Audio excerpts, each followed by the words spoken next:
Tell us a not so great thing about your family, our family, that we've never shared on YouTube before. I feel like we're pretty transparent, and we've admitted before that we sometimes yell at our kids, and we wish we didn't. For sure. But sometimes you do. That's the way I was raised, so it's just ingrained, We don't spank our kids, even though I got spanked as a kid. That was very normal. No, I'm not okay with spanking. But yeah, we don't put those moments in our episodes because not because we want to look like we're a perfect family. No. We do it because we don't want to show our kids worst moments, embarrassing moments, brattiest moments on the internet, because it's there forever, and that's their thing. Do you want the latest information for Philippine expats and expat vloggers? Then you're in the right place. Welcome to the Sunday, August 11th edition of Expat News, where I cover the latest news, stories, and events affecting expats and the expat vlogger community in the Philippines. Well, hi, I'm Eric, and welcome to my Island Expats channel.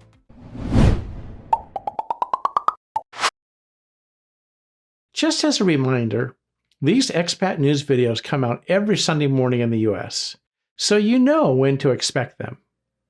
Make sure you stay tuned for the video of the week and the Expat Lightning Round, where I quickly cover interesting clips from expat bloggers that I found over the last week or so. And these will both happen after the main content of this video. A lot has happened since our last expat news episode last Sunday, so let's go ahead and get started. First of all, Kyle Jennerman of Becoming Filipino married Catherine DeQuitt after dating her since 2017. Both of them are entrepreneurs, and here's some of the highlights of their wedding event. All right. Woo! I want to throw a fist bump. Thank you guys. Thank you for coming. Thank you guys. Thank you for coming. All right. You do this? Okay, I can just hold this. You go slow, nice and slow. Yeah. No more sa akin.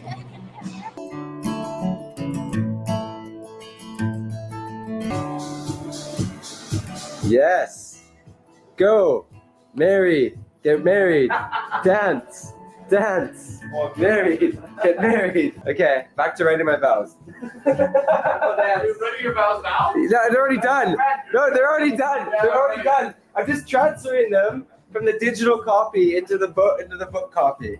That's why. Don't worry. No, 100%. I swear they're done.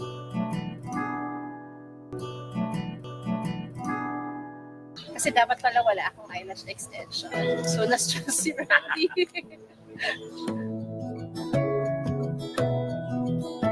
Mga kumare!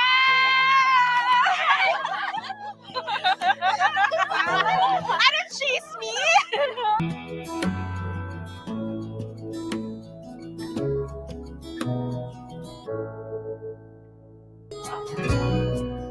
And then the handcuff pose. I'm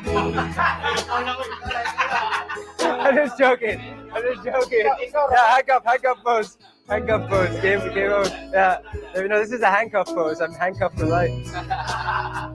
Kasi hindi siya sure before if he's willing to commit into a relationship because he has a very unique life. But then one day, hinabol niya ako sa airport.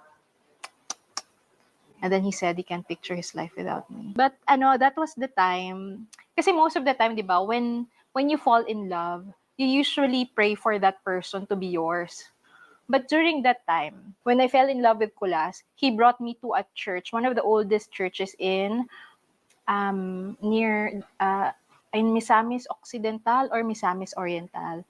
And then, yun yung day bago ako pumunta ng airport. And when I prayed in that airport, I said, Lord, usually I pray, but for that instance, I prayed, if he's for me, then he's gonna be for me. Kung hindi, it's okay. I'm willing to let him go because I know that he's doing a lot of good things, not just for me, but for the people around him and the entire family.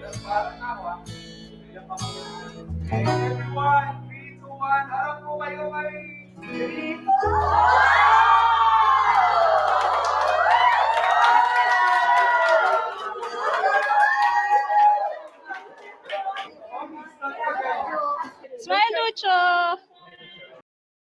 happy. Yeah, happy, anak. Happy.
True story. Like I thought I was gonna let her go, and then I realized that would have been a really stupid thing to do. So I hopped on my motor and I was like, yeah, like a movie. I was like, I'm getting to the airport before she flies out. I tracked her down, got her out of the taxi, and then was like, we will be together. We are dating now. And she's like, yay! And then it was good. So.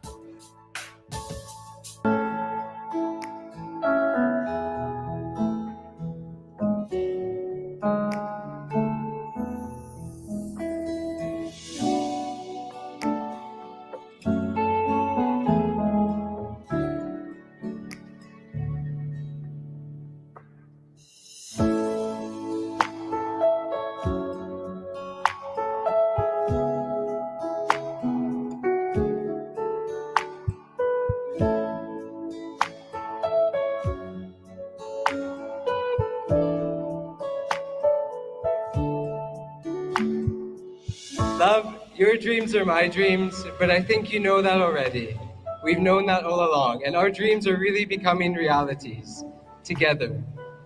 It is freaking awesome.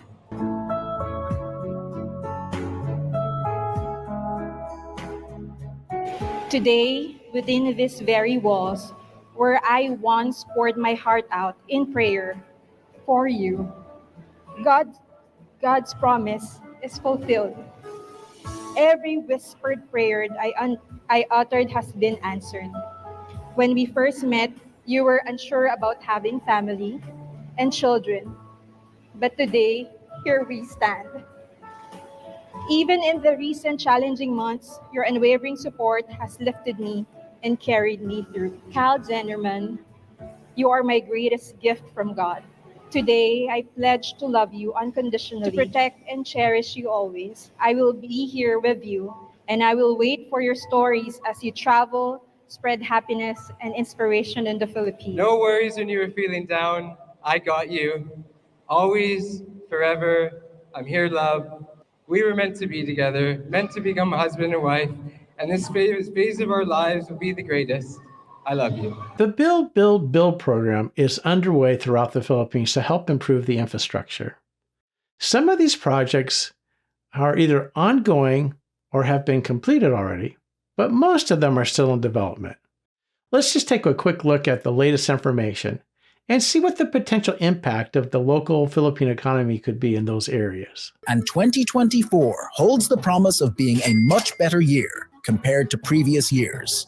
This growth is largely attributed to the country's ongoing infrastructure development, which plays a vital role in fueling the economic boom. The Build Better More program, formerly known as the Build, Build, Build initiative, is a strategic effort aimed at targeted investments that align with the Philippine Development Plan for 2023 to 2028. This surge in infrastructure spending marks a historic development for the nation, promising substantial advancements in modernization and transportation. Various projects, including railway construction, road development, and airport rehabilitation, are underway, poised to drive the economic growth of the Philippines. Note that some of these projects have been completed, while others are still ongoing or in the pipeline. Number 12, Metro Rail Transit System Line 3, MRT3, rehabilitation. The Metro Rail Transit Line 3, MRT3, just got a major upgrade, and it's all about making your commute smoother, faster, and more comfortable. All part of the plan to give you a top-notch ride from North Avenue in Quezon City to Taft Avenue in Pasay City. Central Luzon Link Expressway, SILEX. Get ready for a game changer in the Philippines transportation scene, the Central Luzon Link Expressway. Phase 1 project is about to shake things up. This ambitious initiative aims to revolutionize travel along the Tarlac-Cabanatuan-Nueva Ecija corridor. Imagine cruising down a brand new expressway, leaving the hustle and bustle of the Pan-Philippine Highway, PPH, behind. As you hit the road, you'll pass through vibrant landscapes, from sprawling agricultural fields to quaint towns like La Paz and Zaragoza.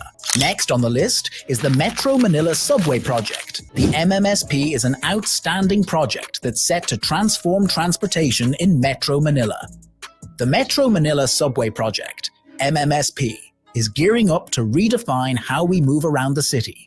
Picture this, a cutting-edge underground railway system spanning 36 kilometers, connecting Valenzuela City to Parañaque, with a direct link to Naya Terminal 3. Coming up at number 9 is the North-South Commuter Railway, another game-changing project that's set to revolutionize commuter travel in the Philippines.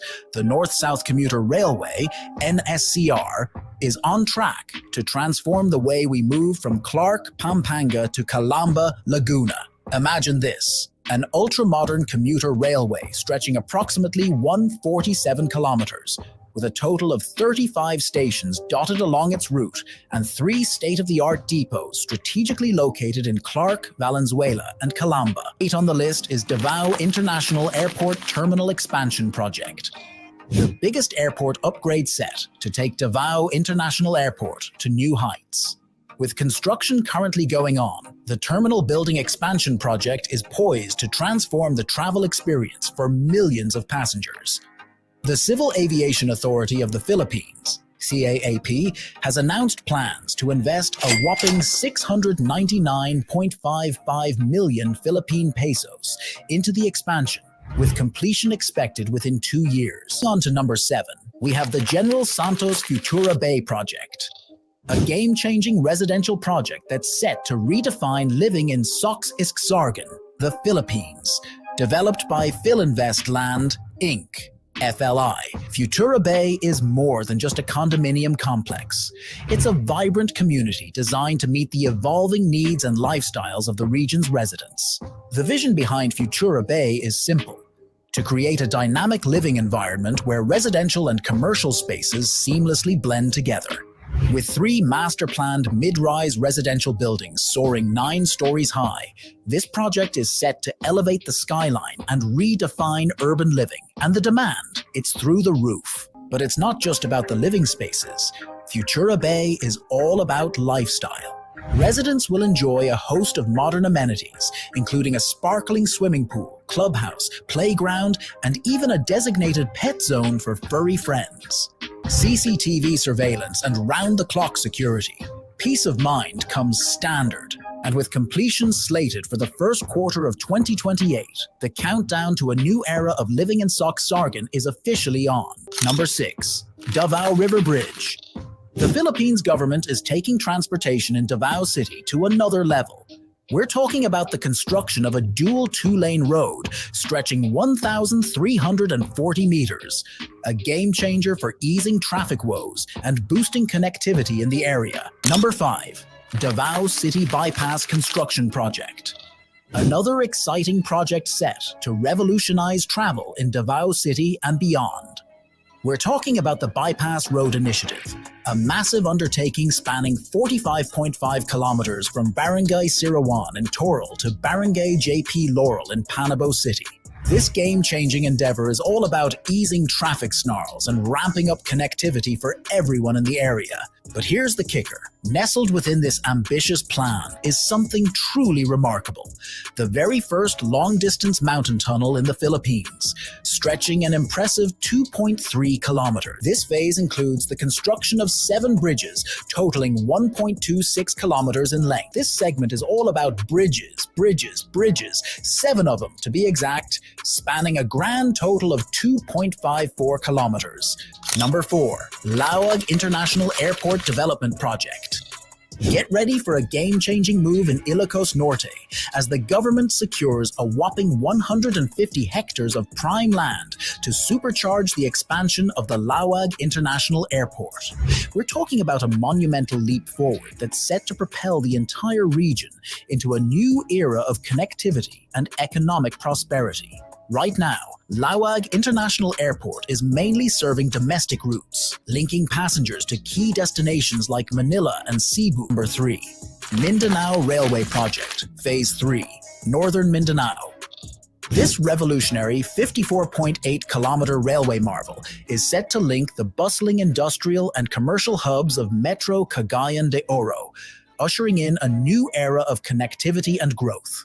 Picture this.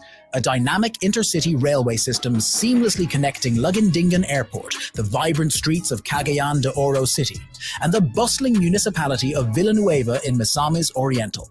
Plus, seamless connectivity to seaports and transit-oriented developments promises to revolutionize the way people and goods move across Mindanao. Number 2. San Ramon New Port Project. Witness the birth of a cutting-edge port facility right within the Zamboanga City Special Economic Zone Authority and Freeport, Zambo Ecozone, a game-changer that will transform not just the economic landscape of the zone, but also the entire region of Mindanao. Imagine a modern port bustling with activity, serving as a vital hub for investors within the economic zone and handling overflow cargo traffic from the Zamboanga-based seaport and other ports across Mindanao. Now, the grand finale, the new Manila International Airport, takes center stage in the bustling Filipino capital, Manila. Picture this, a sprawling 2,500-hectare airport city poised to redefine the skyline and soar to new heights. With Manila Ninoy Aquino International Airport feeling the strain of heavy air traffic, the need for a second airport has never been more pressing. Enter the new Manila International Airport, set to ease congestion and elevate air travel experience. Two potential sites, Sangley Point and Manila Bay, captured the attention of the Filipino government. After careful consideration, Manila Bay bids adieu to the spotlight. PHP 735 billion, USD 14 billion venture.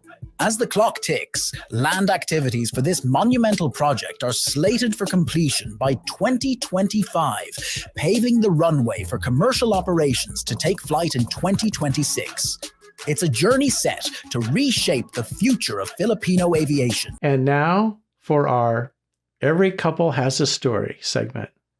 This week will be from Live the Philippines channel, as they share about their family life, splitting their time between living in the U.S. in Colorado and in BGC in the Philippines, along with the other international travel that they do as a family because they have a separate travel channel.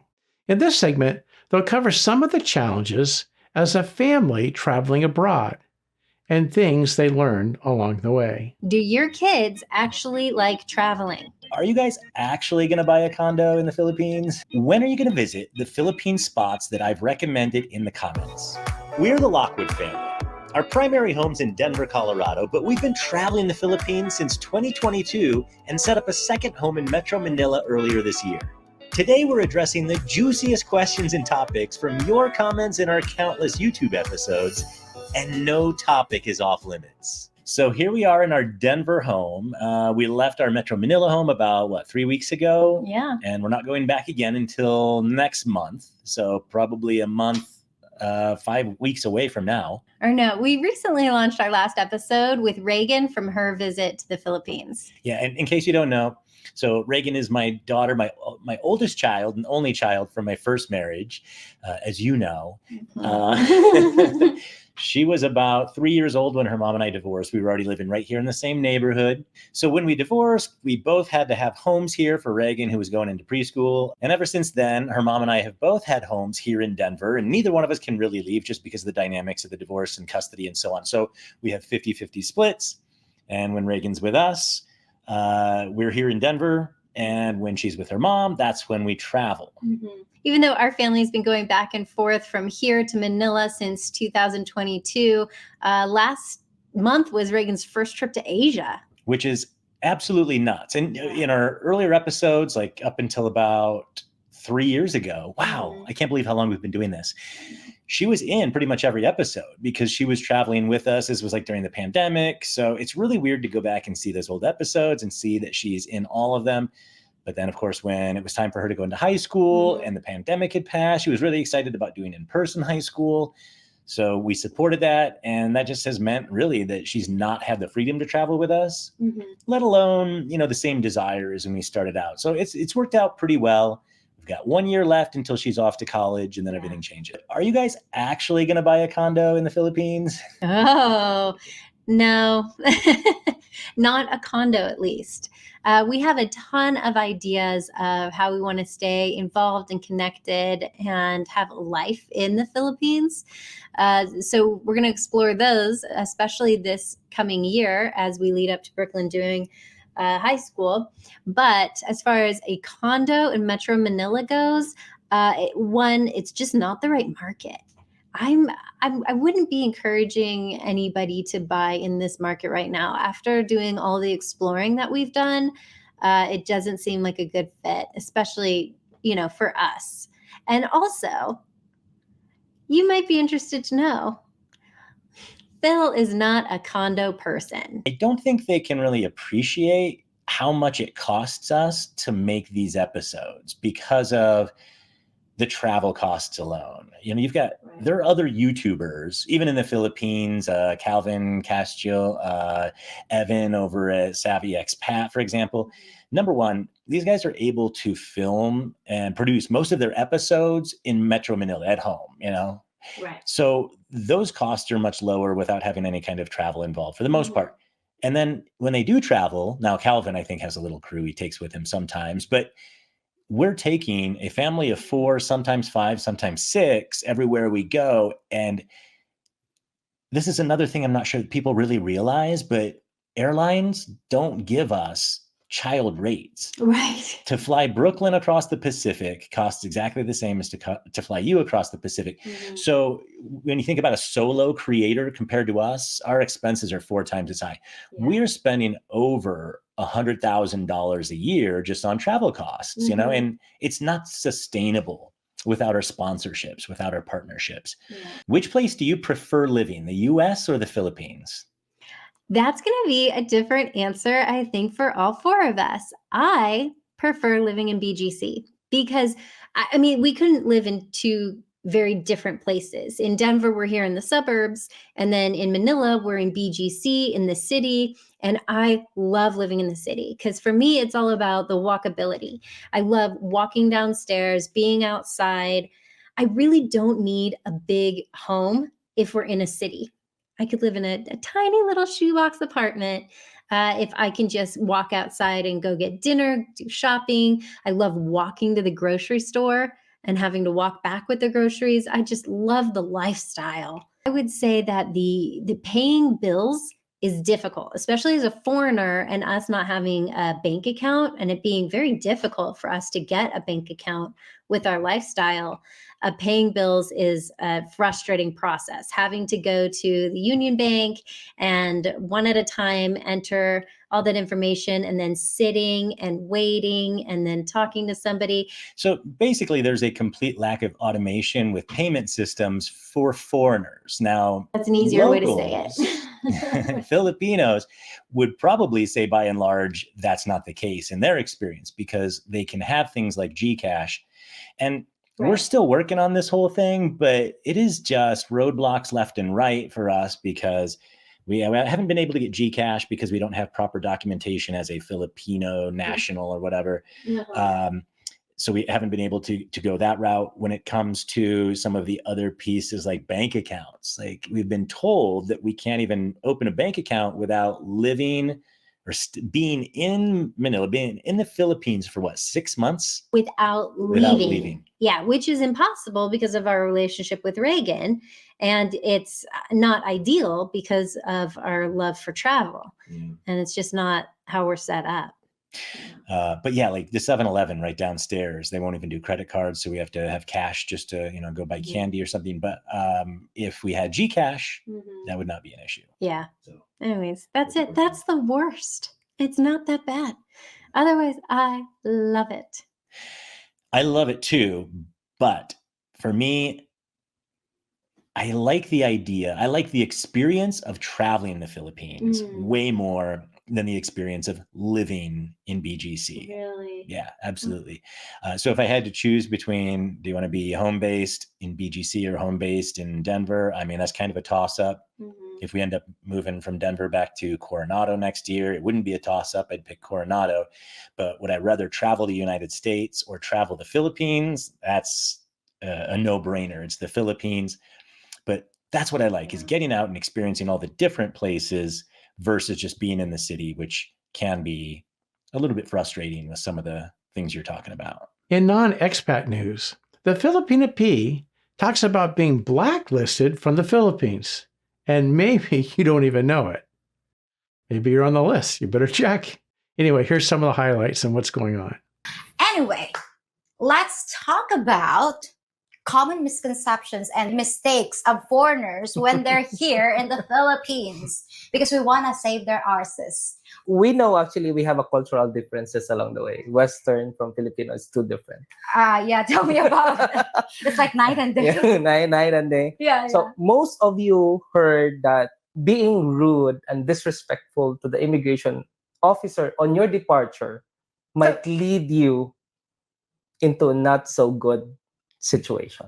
Okay, so they can okay, so before being rude to an immigration officer upon entering, they can deny entry. Yes. So now being rude when you're about to leave, make sure that you don't have a derogatory record as much as blacklist, because they can do that.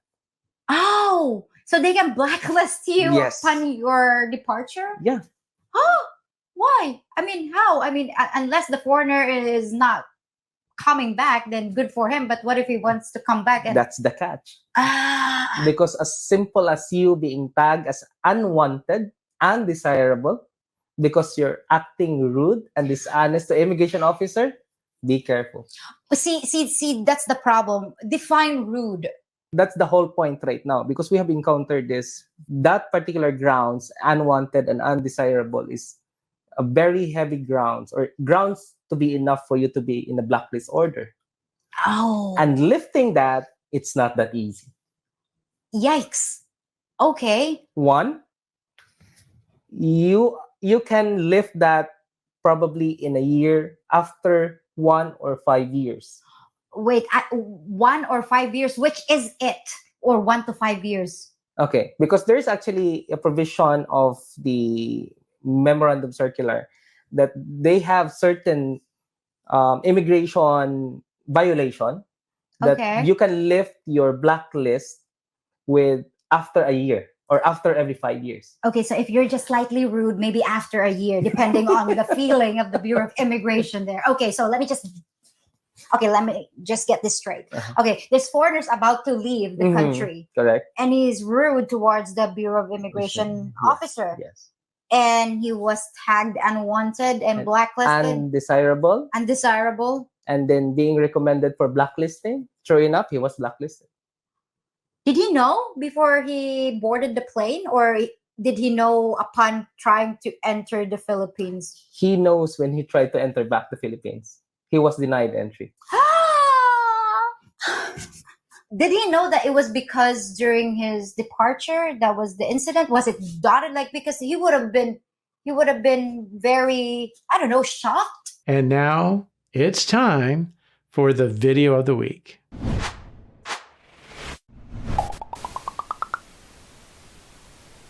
And it comes from JJ, the Lonely Bull in Asia, whose channel has really been growing lately, as he talks about the 4 stages of expat dating in the Philippines. I actually found this very interesting and quite accurate. I think there's some good advice, so take a listen and see what you think.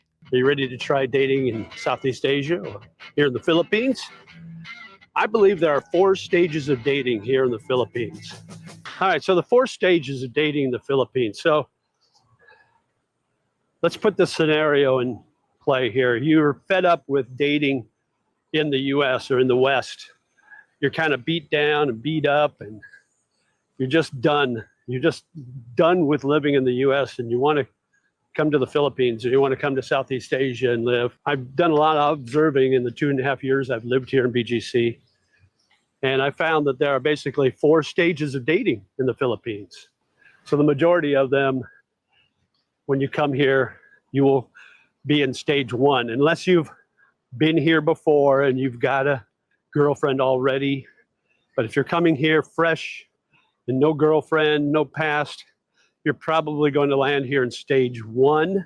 Stage 1 is where you're kind of beat down and beat up a little bit from dating in the US and you're done with all that. Of course, you've probably never traveled to the Philippines before. So you're new to the surroundings. And so when you first start dating here, you kind of, what I call kind of settle. You kind of settle into that comfort zone where you're dating someone who maybe isn't gorgeous or particularly beautiful, but she's cute or pretty, maybe a little, on the heavy side, but she's super sweet, super nice, and she really takes care of you.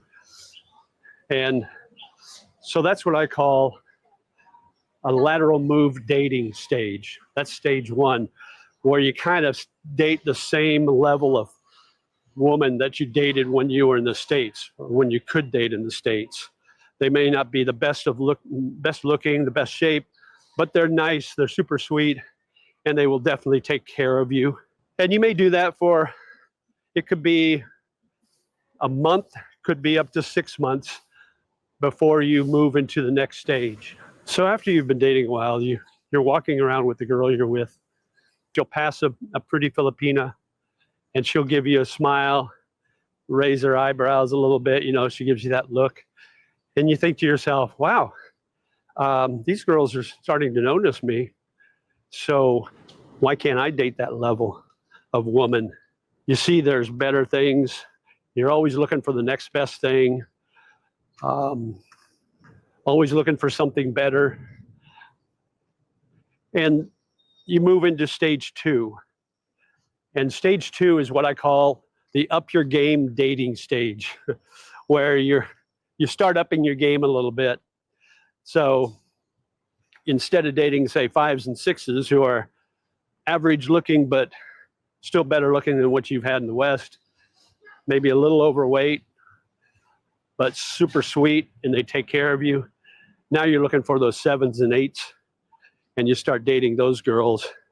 You're in stage 2, you're dating, you're feeling good about yourself, but you start to see your friends dating beautiful, beautiful women, 9s and 10s, and you're dating 7s and 8s, and they're dating the beauty queens, and you're thinking to yourself, if they can do it, why can't I do it? So you start looking around for that next best thing, and like always, the grass is always greener on the other side. So you are looking for that beauty on the outside, but they may not be beautiful on the inside. Now, I'm not saying that all 9s and 10s here in the Philippines are like that, but I would say that there are many, if not majority of them, that are very superficial when they have that beauty, especially in the larger cities, like here in Metro Manila, because they've become a little more westernized. So they take care of themselves. They've got that beautiful skin.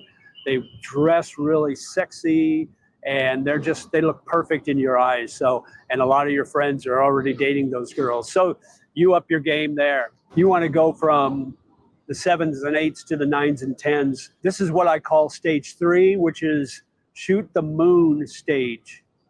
So this is your shoot the moon dating stage, where you're going for broke. You're going for everything. You want the beauty queen too. You want to be the guy that's walking around and all the other guys are looking at you saying, wow, what a lucky dude, rather than you looking at your friends and someone else, and you're the one saying, wow, what a lucky dude. He's got the beauty queen.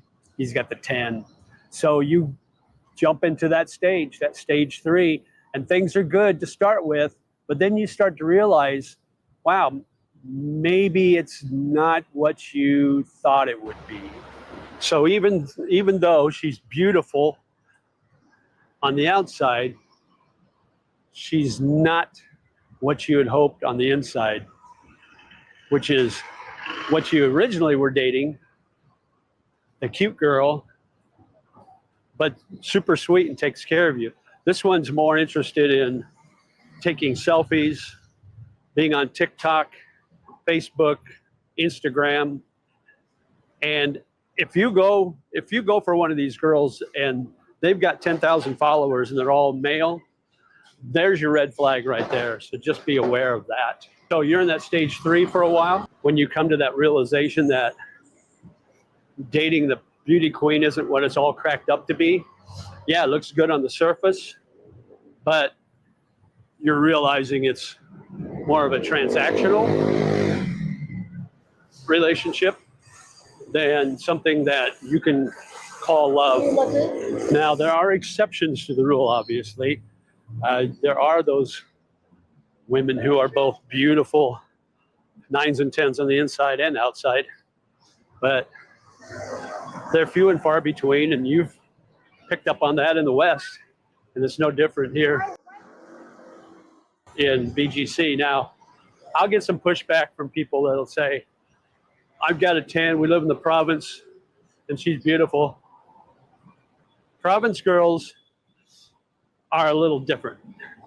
If you've been here and you've seen a pretty province girl, and then you've been to BGC, and you've seen what I'm talking about, 9s and 10s, you're gonna know what I mean. There's just no comparison. That's when you come to that realization stage. It's a new reality. You're tired of the beauty queen and the superficialness and the selfie taking and the TikToking and the money grubbing, so to speak.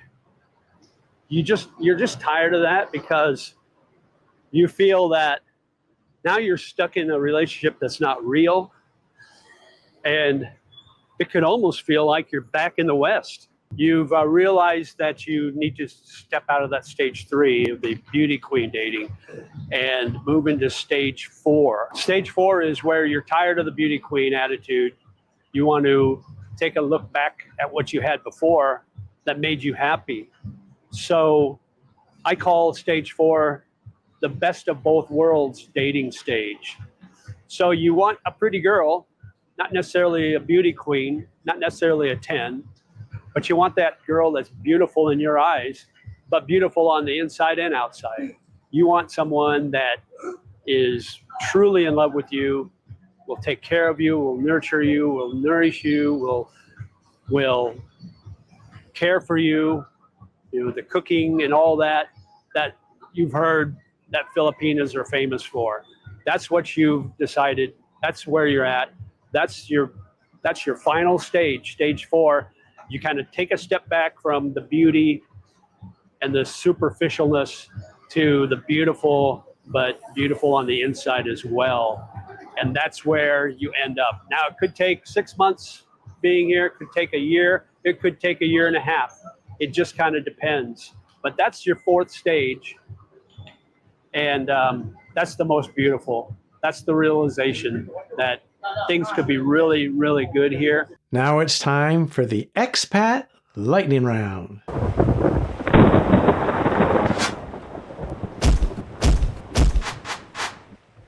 Where I quickly cover interesting clips from expat-related channels. So here we go.